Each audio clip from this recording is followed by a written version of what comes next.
상상은 현실이 되고 현실은 상상이 됩니다. 진리와 모순이 얽힌 세계에서 우리는 어디로 가고 있을까요? 소설이 묻고 철학이 답합니다. 철학과 학생들이 들려주는 책 이야기 지금 시작합니다.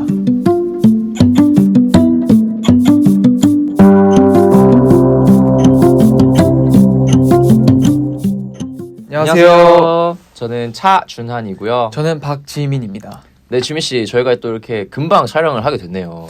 자주 촬영하니까 전 진짜 너무 좋은데요. 마음 같아서는 일주일에 한 편씩 진짜 찍고 싶습니다. 저도입니다. 근데 저는 진심으로 되거든요. 근데 지민 씨가 또 바쁘시니까. 근데 이게 준한 씨 같은 학부생은 아직 모르실 수도 있는데 저 같은 이제 사회인은 좀 다르죠. 좀 바쁘니까. 네. 아니, 이제 이번에 졸업하셨잖아요. 그래서 이 마지막 학기를 앞둔 학부생의 그 고단함, 어려움, 힘듦 이런 거 아시면서 왜 이러실까? 근데 제가 다 해봐서 아는데 그 정도는 아닙니다. 준한 씨 이제 논문 준비 빨리 하셔야죠. 이제 졸업 논문을 써야 되는데, 근데 그건 뭐 알아서 하겠습니다. 그럼 뭐 알아서 하시고 그럼 서점 소개나 빨리 한번 해주시죠. 이번에는 준한 씨가 혼자 서점을 다녀오셨잖아요. 맞습니다. 이번에 다녀온 서점은 인천 미추홀구 남동구에 위치한 책방건짐이라는 서점입니다. 사실 저희가 처음 같이 갔을 때는 서점이 닫혀 있었잖아요. 휴일이라서. 그래서 그냥 돌아왔던 기억이 있는데요. 네, 저희가 월요일날 처음 갔었는데 그 서점 인스타그램 공지사항에 월요일은 열려 있을 수도 있다 이렇게 공지가 되어 있었는데 저희가 이건 무조건 열려 있다 이러고 갔는데 닫혀 있었습니다. 맞아요. 그때를 떠올려 보면은 저희 그 인스타 공지 보고 막 감성이 취해가지고 와 이거다 무조건 열려 있다 이러면서 무조건 가야 된다 해서 갔었거든요. 근데 닫혀 있어서 좀 슬펐던 기억이 있습니다. 그리고 또 공교롭게도 같은 날 갔던 다른 서점은 이제 화방으로 바뀌어 있더라고요. 그래가지고 이 당황스러웠던 기억이 있는데 근데 또 지금 이렇게 얘기해 보니까 또 좋은 추억이 되는 것 같긴 하네요. 네. 네, 여기서는 책을 더 특별하게 골라 오시지 않았나요? 맞습니다. 제가 서점 분위기가 너무 좋았어가지고 지민 씨를 버리고 혼자 다음날 한 번 더 갔었거든요. 근데 블라인드 북이라는 게 있더라고요. 이제 책방지기님께서 간략하게 작성해 놓은 책 소개를 보고 고르는 건데 이게 이번에 개편된 책책 프로그램 취지랑도 또 너무 잘 맞는 것 같다고 생각을 했고 이게 책방지기님께서 서점을 새로 여시고 처음 읽으신 책이라고 하더라고요. 그래서 지민 씨랑 저에게도 나름대로 의미가 있을 것 같다고 생각을 해서 결정적으로 고르게 됐습니다. 그때 준한 씨가 블라인드 북 보자마자 저한테 사진 찍어서 카톡 보내면서 비상 이렇게 카톡 보내셨는데 너무 좋았으니까 저도 그래서 바로 이거 당장 사와라라고 했던 기억이 나네요. 맞습니다. 그럼 줄거리 소개 한번 해주시죠. 좋습니다.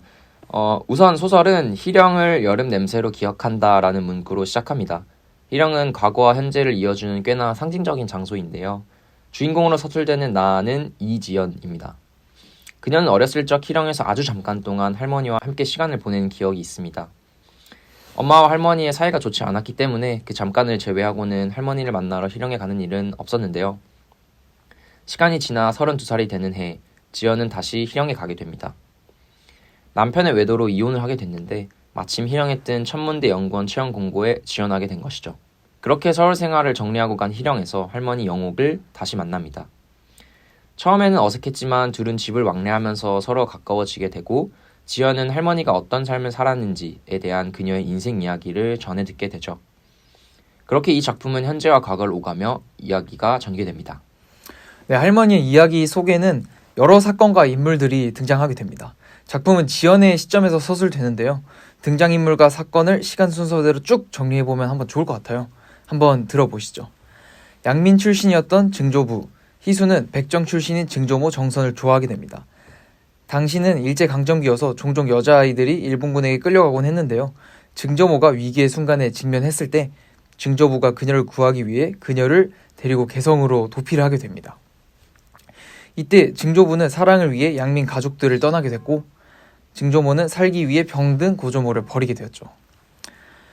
개성에서 증조모는 할머니 영옥을 낳습니다.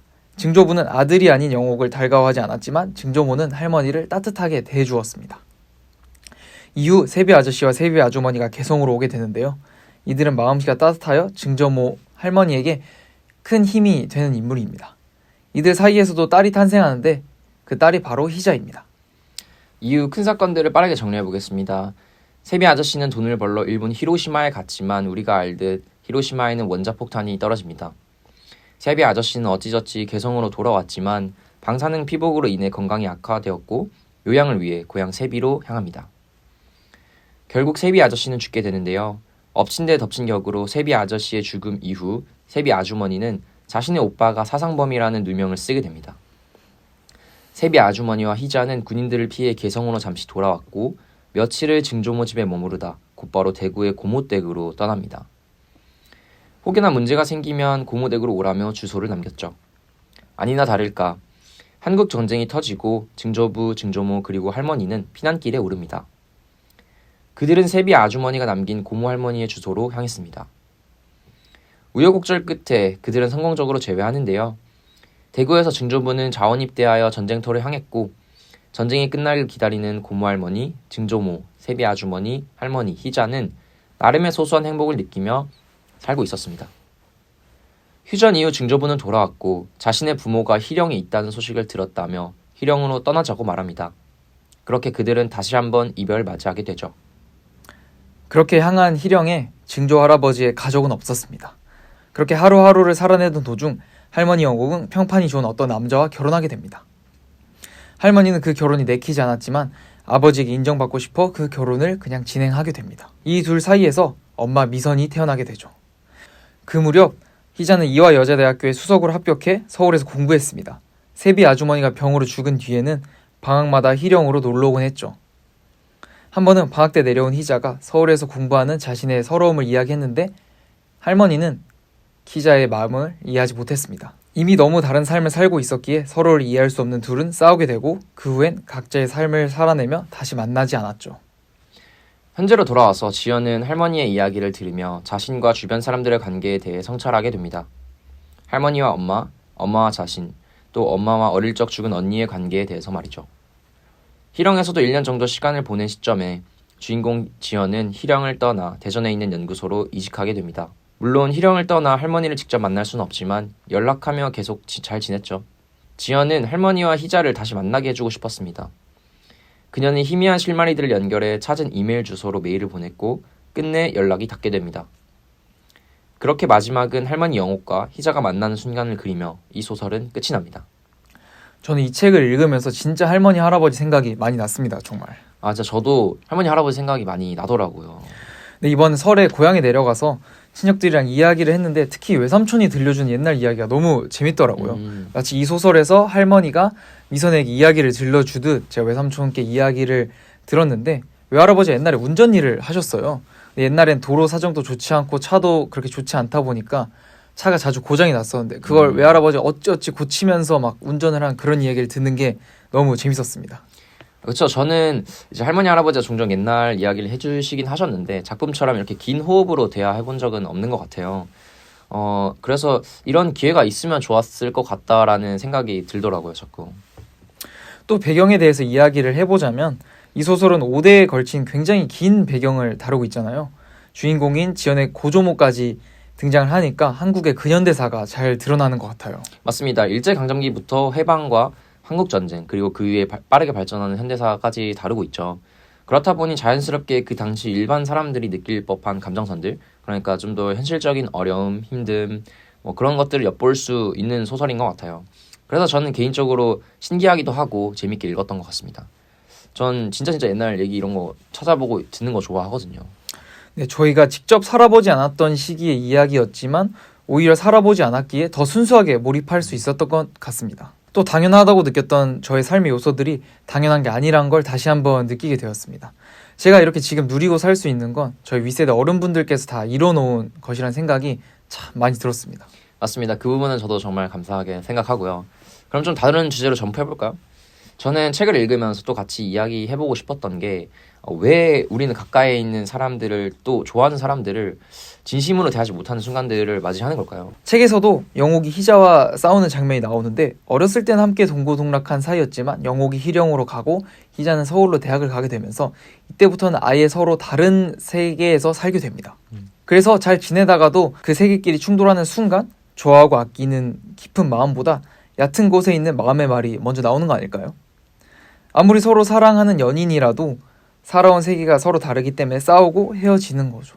만약 이 과정을 잘 넘긴다면 서로 같이 새로운 세계를 만드는 과정이라고 생각을 합니다.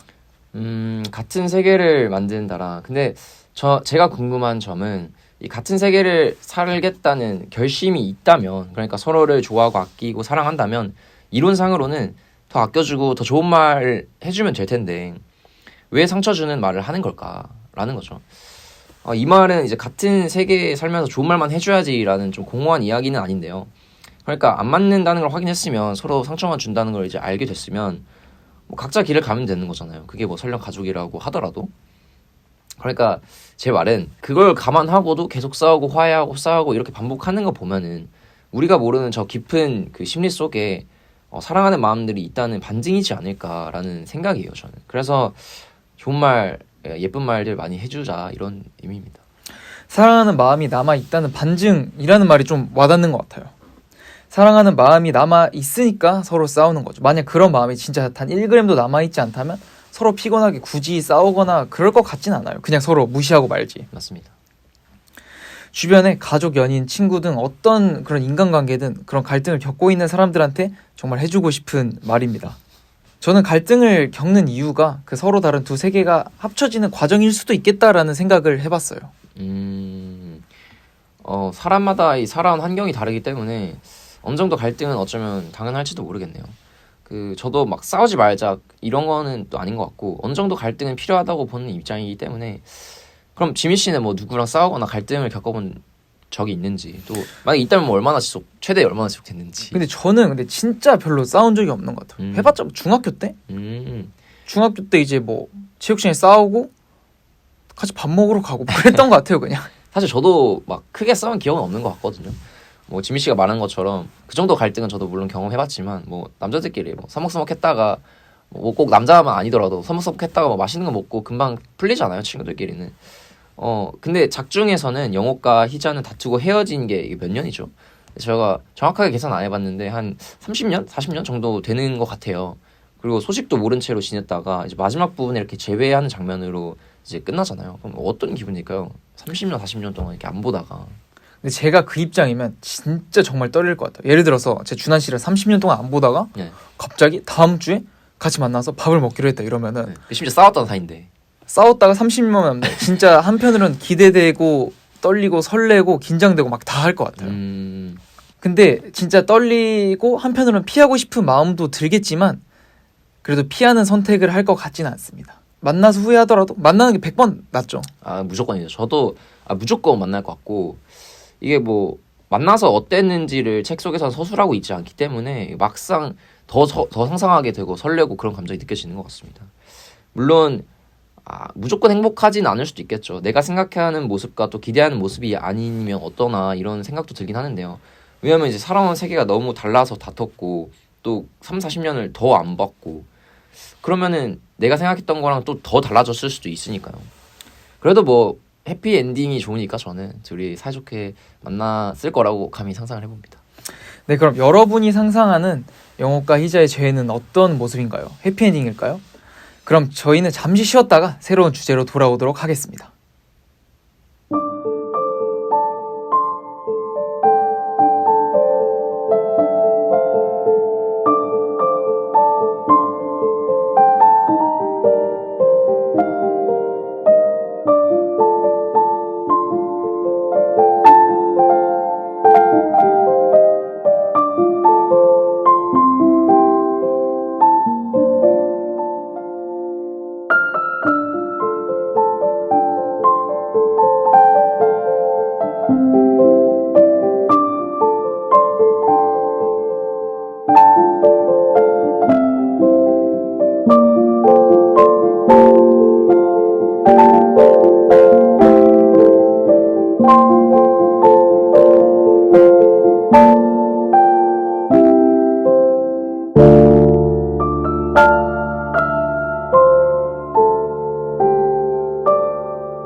그럼 2부 시작해보도록 하겠습니다. 안녕하세요. 저는 차준환입니다. 안녕하세요. 박지민입니다. 2부에서는 삶과 죽음에 대해서 이야기해보면 좋을 것 같아요. 아무래도 5대에 걸친 긴 이야기 속에서 등장인물들이 만남과 이별을 반복하게 되는데요. 그 사이에는 죽음으로 인한 이별도 있습니다. 어떤 죽음에는 슬퍼하기도 또 어떤 죽음에는 덤덤하기도 하지만 결국에는 다들 다시 자신의 삶을 묵묵히 살아가는 모습들이 그려지죠. 제가 다른 소설에서 읽은 대사인데 세상에는 만남만큼의 이별이 존재한다라는 대사가 있어요. 저는 이 말이 정말 와닿았거든요. 만났으면 어떤 방법으로 저희는 헤어질 수밖에 없는 거죠. 싸워서 평생 안 보든 죽음으로 인해 이별하든 저희는 어쨌든 만났으면 이별할 수밖에 없다. 이게 세상의 진리인 것 같아요. 정말 멋있는 말이면서도 슬프기도 하고 또 인정할 수밖에 없는 것 같아요. 많은 이별 중에서 죽음으로 인한 이별은 특히 더 슬프게 만드는 것 같은데요. 작품 속에서 세비 아저씨, 세비 아주머니가 죽음을 맞이하는 순간에는 이게 소설이라는 걸 알고 있음에도 불구하고 되게 감정이입이 돼서 울컥했던 것 같아요. 원망스럽기도 하고 근데 또 증조부 그리고 주인공 지연의 언니의 정연도 죽음을 맞이하게 되는데 우리는 죽음을 어떻게 바라봐야 할까요? 또 어떻게 바라볼 수 있을까요? 그럼 저희가 죽음을 어떻게 바라볼지 말하기 전에 똑똑했던 사람들은 죽음에 대해서 어떻게 생각했는지 한번 알아보고 가도록 좋습니다. 하겠습니다. 과거부터 죽음을 바라보는 다양한 시선들이 존재했습니다. 먼저 서양 철학 고트인 플라톤은 죽음을 육체에서 영혼이 해방되는 과정으로 보았습니다. 영혼이 육체에서 벗어나 완전한 세계인 이데아로 간다고 보았죠. 또 에피크로스 학파는 죽음을 우리가 경험할 수 없는 것이기에 두려워할 필요가 없다고 보았습니다. 이제 근대로 와보면 또 쇼펜하우어는 죽음을 환영받는 위안으로 보았고 삶에서 벗어나게 해주는 것으로 보았습니다. 실존주의 철학자 하이데거와 사르트르는 죽음에 대한 불안을 긍정적으로 바라보았는데요. 하이데거는 일상에 매몰되지 않기 위해서는 죽음에 대한 불안이 필요하다고 했고 사르트르는 죽음에 대한 불안을 느끼지 않는 존재는 이미 죽은 것이나 다름없다라고 이야기하곤 했습니다. 이렇게 죽음에 대해 정말 다양한 견해가 존재하는데 그럼 준환 씨는 죽음에 대해서 어떻게 생각하세요? 근데 저는 사나이라서 죽음이 전혀 두렵지 않죠. 그 인디언의 시 중에 이런 구절이 있습니다. Sing your death song and die like a hero going home. 그러니까 죽음을 환영하라. 마치 집으로 돌아가는 영웅처럼 이런 의미인데요. 아주 용맹한 인디언 족장 티컴세의 시 구절입니다. 저도 이런 시 구절처럼 살려고 노력하고 있습니다. 아니 준환 씨가 이런 시를 외우고 다닐 줄은 몰랐는데 멋있잖아요. 생각 좀 의외의 구석이 있네요. 이거 한다고 억지로 외우신 건 아니죠? 저는 원래 명언 수집하는 거 되게 좋아합니다. TMI지만 아시잖아요. 아, 네. 저도 준환 씨가 방금 말씀해주신 그 시 구절처럼 죽음에 대해서 너무 불안해하거나 두려워하진 않으려고 하는 것 같아요. 약간 에피크로스 학파의 의견과 비슷한데 제 자신의 죽음은 어쨌든 제가 경험할 수 없는 거니까 크게 불안하거나 두렵진 않은 것 같아요. 제가 오히려 두려운 건 타인의 죽음인데 만약에 제가 가까운 사람이 죽는다면 저는 그 슬픔을 온전히 제가 받아들여야 되니까 그래서 저는 제 자신의 죽음보다는 어떻게 보면 타인의 죽음이 좀 더 두려운 것 같습니다. 말씀하신 것처럼 저와 가까운 사람이 죽음을 맞이하게 된다면 정말 너무 슬플 것 같고요. 작품 속에서도 아까 언급드렸듯이 할머니와 가까웠던 세비 아저씨가 죽음을 맞이하는 순간 정말 슬픔을 느끼고 저도 슬픔을 느꼈던 것 같습니다.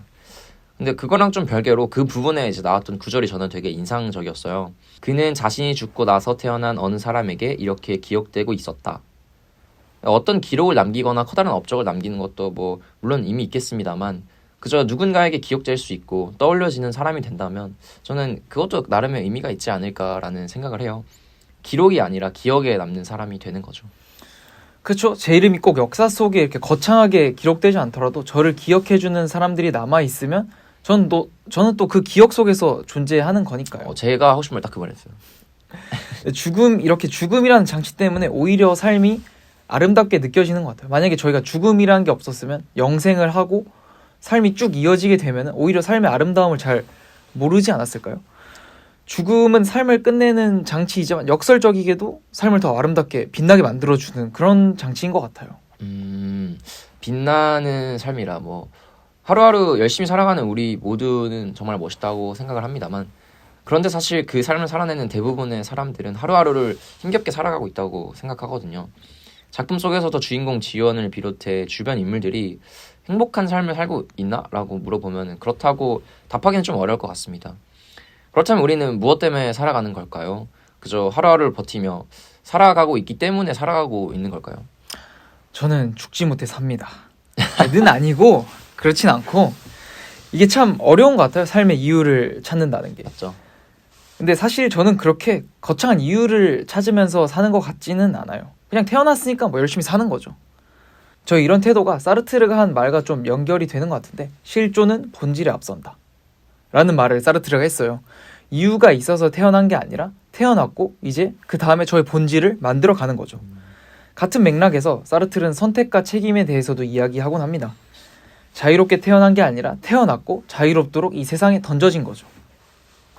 인간은 자유롭게 던져진 존재이기 때문에 아무거나 선택할 수 있지만 그 선택에 대한 막중한 책임을 져야 합니다. 그렇게 막중한 책임을 져야 하기 때문에 인간은 불안한 존재라고 사르트르는 말을 했죠. 그래서 저희가 뭐든 선택할 수 있지만 마냥 행복하고 막 그런 건 아닌 거죠. 듣고 보니 인생이 행복한가라고 하는 말은 좀 공허하다는 생각이 좀 드네요. 지민 씨가 말씀해 주신 것처럼 우리는 언제나 선택을 하고 그 선택으로 인해서 행복하기도 또는 불행하기도 하죠. 어쩌면 모두의 인생이 행복할 수 있다고 생각하는 것이야말로 너무 이상적이고 공허한 소리가 아닌가라는 생각이 들기도 합니다. 우리가 살아가는 이유를 찾고 그것을 목표로 살아갈 필요는 뭐 굳이 없을 수도 있다고 생각해요. 그러니까 거창할 필요도 없을 것 같고, 저는 그저 제 주변 사람들과 그때그때를 행복하게 살아가는 게 그것만 생각하고 싶습니다.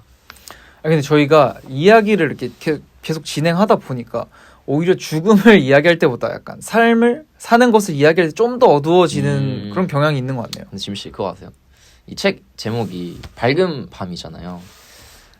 이거 자체가 사실 모순이죠. 밤은 어둡잖아요. 마찬가지로 우리가 이제 죽음을 이야기하면서 따뜻해지고 삶을 이야기하면서 차가워지는 게 이 책 제목과 좀 어울리지 않을까요?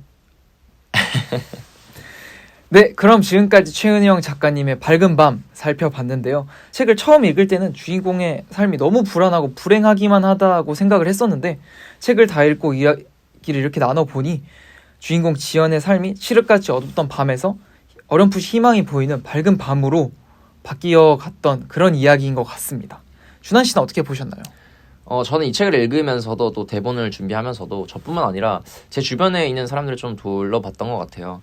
이제 내가 너무 소홀했거나 막대하는 경우가 있지 않았는지를 이제 돌아본 것 같은데, 가족들 생각도 많이 났고요. 어두우면서도 이 따뜻함이 있다고 느껴졌고, 또 답답하면서도 실끝 같은 희망이 있다고 느껴지는 뭐 그런 소설이었던 것 같습니다. 그래서 나름 재밌었던 것 같아요. 네, 좋습니다. 그럼 저희는 여기서 이만 인사드리도록 하겠습니다. 네, 다음 영상이 궁금하시다면 좋아요와 구독하기 버튼 눌러주시고요. 저는 그러면 또 다음 시간에 더 재밌는 이야기, 또 알찬 책을 가지고 돌아오도록 하겠습니다. 그러면 지금까지 책책의 차준한, 박지민이었습니다. 감사합니다.